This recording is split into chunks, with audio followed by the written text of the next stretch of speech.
দক্ষিণ বাঁকুড়ার দক্ষিণ প্রান্তে ঘন অরণ্য বেষ্টিত একটি গ্রাম, নাম সুতান। আপনারা নাম নিশ্চয়ই শুনেছেন। অনেক সফরপ্রেমী মানুষ এই সুতান ফরেস্টে যান। এখানে পান শুধু নির্জনতা, গভীর শাল, ক্যান, কুসুম, পিয়ালের জঙ্গল। এই জঙ্গলের মাঝেই রয়েছে এক ছোট্ট আদিবাসী গ্রাম, নাম সুতান।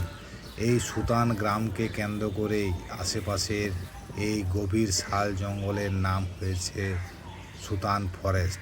তাছাড়াও এই গ্রামকে কেন্দ্র করে এখানে রয়েছে একটি লেক ও একটি পার্ক, যার নামও হয়েছে সুতান লেক ও সুতান ইকো পার্ক।